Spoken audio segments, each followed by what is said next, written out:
Hello everyone, welcome to my YouTube channel Inspiring Woman 1277. In this channel you have to support with me and you can preparation of your STAT, TGT and PGT English for upcoming vacancy in Haryana 18,370.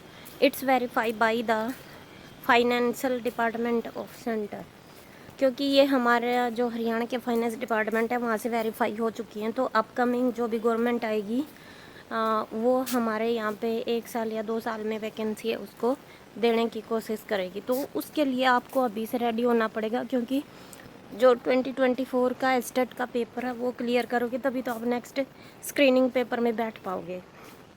तो इसलिए आपको अपनी जो तैयारी है उसको continue करना होगा और ज़्यादा से ज़्यादा हार्डवर्क वो करना पड़ेगा।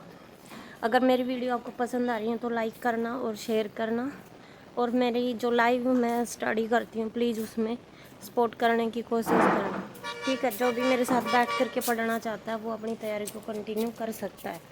तो मैं लाइव डेली 3 से 4 घंटे लाइव पढ़ने की कोशिश करती हूँ, और उसके अलावा जब शाम को बच्चे होते तो बच्चों के साथ भी अपनी स्टडी है उसको रूटीन में लेके आती हूँ। तो आप भी अपनी पढ़ाई को इस तरह कंटिन्यू कर सकते हैं। आपको ये नहीं देखना है कि आपके साथ क्या कंडीशन है वो चल रही है, आपके घर में क्या हो रहा है, आप मेंटली कितने डिस्टर्ब हो रहे हैं। ये सब चीज़ें लाइफ में चलती रहेंगी। इट्स माय एक्सपीरियंस, क्योंकि मैंने अभी तक इतने पेपर दे लिए but I am not success, लेकिन मैंने आज तक उम्मीद नहीं छोड़ी है। फिर भी मैं कोशिश में लगी हुई कि इस साल मेरा पेपर है वो क्रैक हो जाएगा और I want to get a government job. I hope ऐसा हो। तो उसके लिए मैं आज भी मेहनत कर रही हूँ, और ये सब करते रहना ही हमारी लाइफ का एक पार्ट है। जब तक लाइफ में आप किसी भी एम को टारगेट के लेके नहीं चलोगे और उसके लिए फोकस नहीं करोगे तो आप कभी भी सक्सेस नहीं हो जाएगी। और मैं खासकर लड़कियों से कहती हूँ जिनकी अभी शादी नहीं हुई है, जो अनमैरिड है, please be focus of upcoming exam. उसको हल्के में ना लीजिए। शादी के बाद आपकी लाइफ चेंज हो जाती है, आपकी लाइफ का दूसरा पड़ाव शुरू हो जाता है, और वो आपको निभाना ज़्यादा ज़रूरी हो जाता है। नहीं तो क्या, हमारा सोशल एनवायरनमेंट इतना बेकार है कि लड़कियों के लिए चाहे आप कितने भी हाई क्लास फैमिली में चले जाओ आपको मेंटल डिस्टर्बेंस मिलेगा ही मिलेगा। 100 में से 1-2 परिवार होता है जो आपको सपोर्ट करेगा, लेकिन उसमें भी क्या होता है, आपके माइंड में 10 तरह के क्वेश्चन रहते हैं। ये चीज़ गलत तो नहीं होगी, ये चीज़ सही तो नहीं होगी, क्या मैं ये करूँ या ना करूँ। कभी पेरेंट्स से पूछोगे, कभी मम्मी से पूछोगे, कभी पापा से पूछो, तो ये सब हमारी लाइफ में जुड़ जाता है। तो आई होप आपको मेरी बात समझ आ रही होंगी। तो इसलिए मैं ये कहना चाहूँगी, ज़्यादा से ज़्यादा आप अपनी पढ़ाई को बिफ़ोर मैरिज ही कवर अप करने की कोशिश कीजिए। और हर बार मोस्टली बच्चों के साथ क्या होता है, 1 या 2 नंबर से रह जाते हैं। यही सबसे बड़ी समस्या रहती है, और मेरे साथ भी आज तक ऐसा ही हुआ। जो मैं भुगत रही हूँ, मैं झेल रही हूँ, मैं नहीं चाहती कि आपके साथ भी किसी के साथ ऐसा हो। तो आई होप आपको मेरी बात समझ आ रही होंगी। इसलिए ज़्यादा से ज़्यादा क्या, अपने टाइम सिर्फ पढ़ाई को दीजिए, बाकी सब बेशक भाड़ में जाए, उस सब का कोई फ़र्क नहीं पड़ता। आप अपने घर में ही इसका खुद एग्जाम्पल लेके देख सकते हो। एक डोरमेट होता है, एक दिन आप उसको उठा के पोछा नहीं लगाओगे तो कोई आपको ये नोटिस करके देखना कि कोई उसको ये बोल रहा है कि आपने आज उठा के ये पोछा नहीं लगाया, इस मैट उठा के पोछा नहीं लगाया। इस तरह के एग्जाम्पल आप अपनी लाइफ में देख सकते हो। तो इस तरह की छोटी छोटी चीज़ें हैं, उनको डिप्रेशन का कारण बन जाती है। उन सबको छोड़ना होगा, तभी हम अपने लाइफ में सक्सेस हो जाएंगे। और इसके लिए क्या है, लिटरेचर के लिए हमें क्या करना होगा, अपना डेली 1 से 2 जो राइटर हैं उसको कवर अप करने की कोशिश करनी चाहिए। जिससे क्या होगा, ज़्यादा से ज़्यादा आप क्या कर पाओगे, रिवीजन कर पाओगे। और अभी हमारे पास बहुत टाइम बचा हुआ, अगर हम अच्छे से रिवीजन करना चाहें तो उसको हम कर सकते हैं। आई होप आपको मेरी बात समझ आ रही होंगी। और जिसको भी मेरी बात ज़रा सी भी समझ आ रही है, प्लीज़ अपनी पढ़ाई को फोकस कीजिए, पढ़ाई को कीजिए।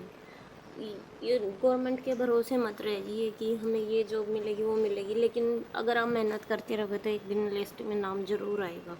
आई होप मेरे साथ भी ऐसा हो, मैं भी इसी उम्मीद में हूँ। जो मेरे यूट्यूब चैनल पर जुड़े हैं उनके साथ भी ऐसा हो। Please share my videos and B focus on your study and do hard work. और जो छोटा मोटा घर का काम होता है वो सबको करना होता है, और लगातार हमें करते रहना पड़ता है।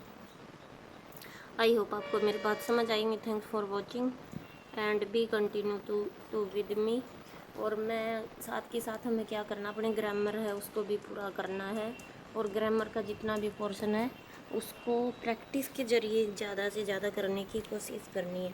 और हो सके तो प्रीवियस ईयर क्वेश्चन पेपर ले लीजिए, बुक आती है उसकी बुक ले लीजिए, या फिर यूथ पब्लिकेशन की बुक आती है जिसमें 10,000 प्लस क्वेश्चन होते हैं, वो ले लीजिए। तो इस तरह हमें क्या करना है, अपनी पढ़ाई को कंटिन्यू करना होगा, लेकिन सबसे पहले अपने लिटरेचर को रेडी कीजिए और ग्रामर के नोट्स बनाने की कोशिश कीजिए, तभी हम लोग अपना जो एम है उसको ले सकते हैं। मेरा टारगेट तो है 110 plus in TGT and 100 plus in PGT. I hope मेरे साथ ऐसा हुई हो, क्योंकि अगर इस टाइम भी मैं पेपर क्रैक कर नहीं पाई तो किसी को मुंह दिखाने लायक नहीं रह जाऊंगी, ऐसी कंडीशन मेरे साथ हो जाएगी। क्योंकि मैंने जो प्राइवेट जॉब थी एज ए टीचर मैंने वो भी छोड़ दिया, क्योंकि मुझे क्या करना होता था, मेरे यहाँ पे स्टे बैक बहुत ज़्यादा होता है इन गुरुग्राम में रह रहा हूँ। तो यहाँ पे स्कूल से आप 5 बजे आओगे, 5 बजे आकर के आप पढ़ाई को कंटिन्यू नहीं कर सकते, आप थक जाते हो और एनर्जी लेवल भी इतना नहीं रहता, क्योंकि उसके लिए भी एक उम्र होती है।